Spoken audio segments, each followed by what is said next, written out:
So the first guideline, conscious dance or dance awake, is this guideline staying present.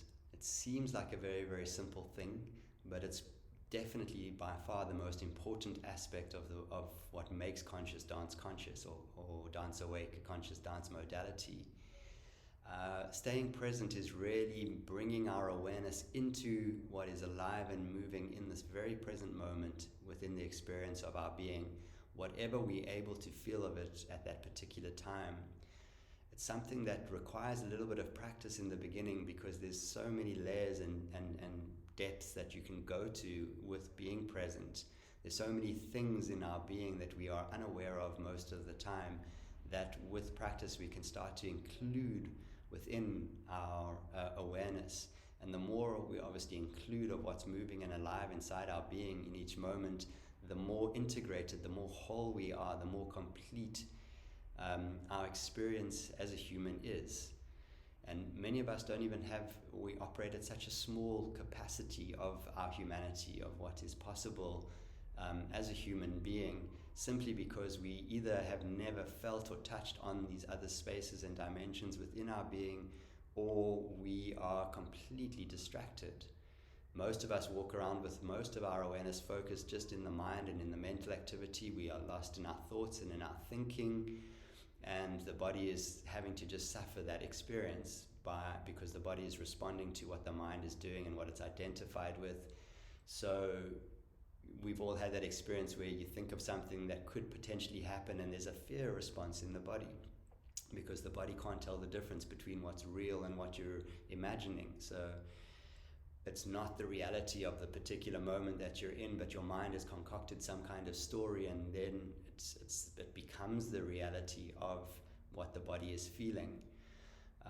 And this is how most of us basically operate on a day-to-day basis, where we are just completely focused either in the mind, or maybe we have a little bit of awareness in our body, but all our attention is taken there, and there's a whole aspect of our being that's just simply ignored, even though it's still going on. There are things going on and moving in those spaces and places within us that are just being unnoticed, and they can also on many levels create their own dissonance in our being, because they're not being paid attention to. Because we're not noticing them, they're kind of going on as a background white noise, which is having an influence on our mood, on our feeling, on our thinking, but we are unaware of it, so we have no idea. We just think we're in a bad mood, or we're thinking, we're having dark thoughts, for example, not really understanding that it's a part of our being that's just not being noticed. And if we noticed it, we'd be able to engage with it and move with it in a way that then would perhaps be more present, more conscious, and as a result less likely to be an influence or influencing the particular mood and feeling that we are moving with in our being. So the invitation with conscious dance is to bring your attention into the here and now. It's actually effortless as a practice. There's nothing that you need to do, because everything is happening already. It's just a simple matter of being the space that holds that experience. There's no effort involved at all. In fact, it takes more effort to not be present, which is why we usually are exhausted by the end of a day, than to be present. If you're present to each moment in the day, it doesn't tire one out at all, because these things are arising and we are just simply the observer of them. The tips and guidelines with regards to being present it's kind of very, very important, because it helps us to bypass a lot of the traps that we fall into when we start to become present to our bodies and to our being. And that is, often we have minds that are a little bit critical, minds that are a little bit even nasty or downright, aggressive, and always in a kind of judgment mode. So then when things arise, we judge them good or bad, and if it's good, we want more of it, and we try then follow our movements towards getting more of it. So then suddenly we're now operating on a chasing of a good sensation agenda. If it's something that's uncomfortable and we don't want it, we either suppress it, wasting a lot of energy pushing it down, not wanting to look at it, not wanting to engage, or trying to get away from it, trying to move away from it, which is not always possible. So when we invite ourselves to become present, we accept that we're going to start where we are. We're going to start with whatever is moving within our being in that moment, whatever is alive within us, without judgment, but with what we often describe as loving awareness or kind attention. And these loving awareness and kind attention is just a way of getting away from judgment and criticism about the experience, but to really be loving in that you can hold it, that you can embrace the experience and let it be there in your being without you needing to do anything about it. This being present is not a doing, it's a simple being. It's not, I now see this, I need to do something about it, I need to process this, I need to do more exercise, or whatever the case may be, that you suddenly, out of reactivity to that feeling, feel that you have to do. So when we begin to become present, initially our awareness, we tend to focus on the very gross experiences because they're easy to feel. So the best starting point of becoming present is to focus on the physical body, to focus on the physical sensations in the body. We all have a body. It's not something we can get away from. We are living in this body. And it's feeling things all the time. There's sensations moving in the body all the time. Included within the body is the five senses of us being able to hear and listen to the space around us, to be able to see through our eyes, to smell through our nose, to be aware of taste in our mouth and touch on our skin. So there's this information that comes into the body through the five senses, and immediately the body, in experiencing those things, has sensation moving inside it as a result of those. And along with all the external things coming in through the senses, there's also the internal things going on within the body. There's the heart that's beating, there's lungs that's expanding and contracting with breath, there's organs that are assimilating various processes, there's muscles that are in tension and relaxing all the time to create movement, there's bones, there's tissues, there's blood flowing everywhere, there are nerves firing.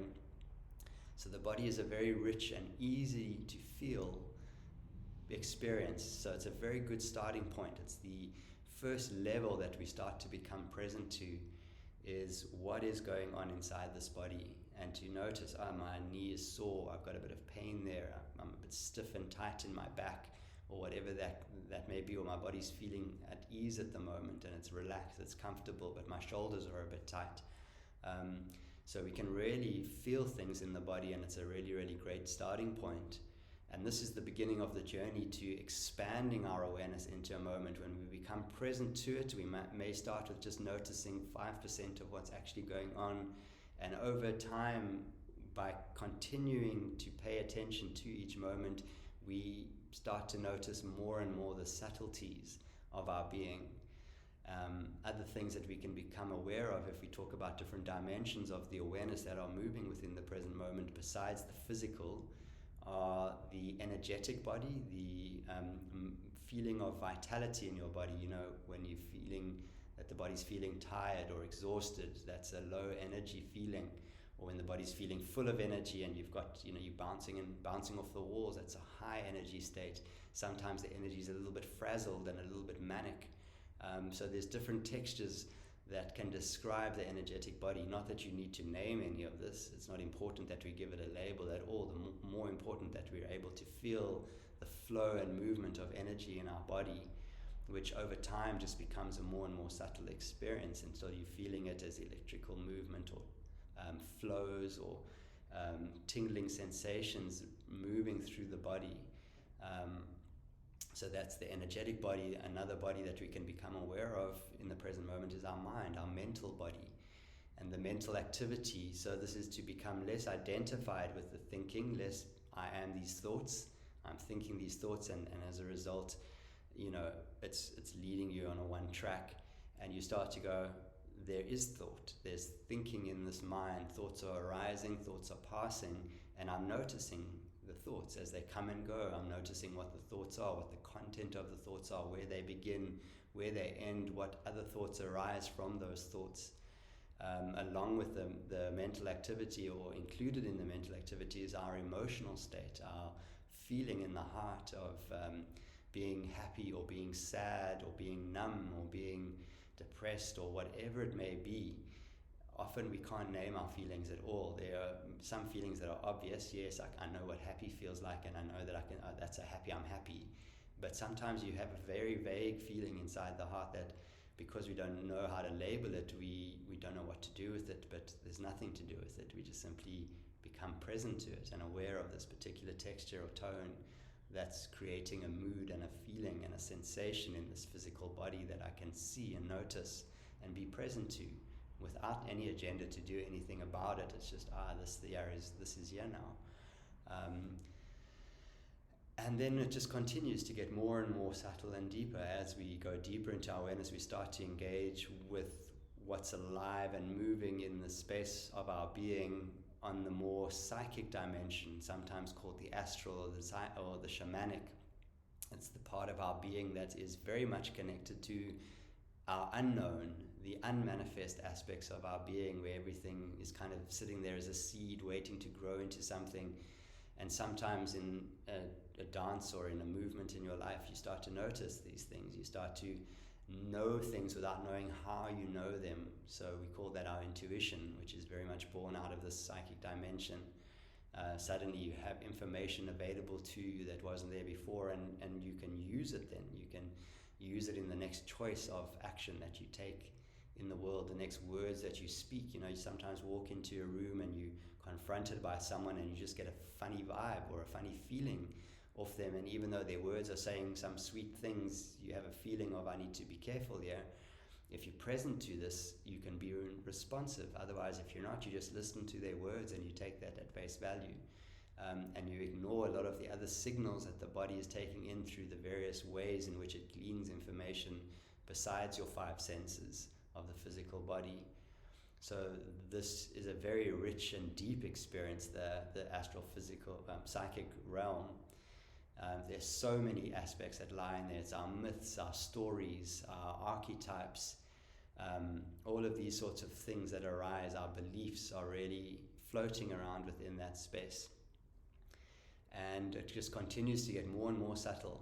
As you go along, you start to get into very refined sensation, very subtle feelings, where one becomes incredibly sensitive to the environment. You can start to feel the life force flowing through you, through everything in the universe, and you can really become quite empathic,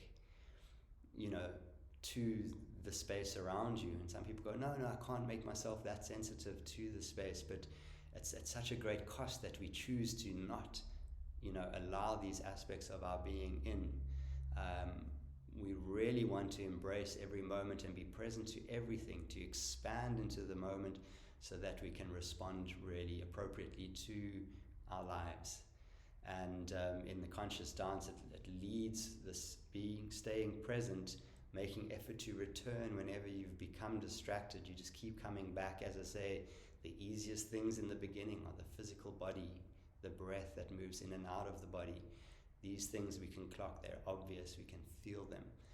So that's a great place to begin. Okay, I'm here now, and I'm also noticing this texture and this feeling in my heart as I breathe. It hurts a little bit. It's not very comfortable, and I'm feeling like it's a little bit, this, but there it is. It's what is. And you can hold everything. Your awareness is able to really hold every experience that could possibly be felt within the being. So to develop that trust in your own awareness is a very, very beautiful practice that develops over time with the conscious dance. This staying present is the foundation, which then leads to the second most important guideline, which is to keep moving. And we'll discuss that later, but it's with this presence, and from this presence that movement is then born. So you can see as we progress along the guidelines, they are able to really take you very deep into an experience of your being.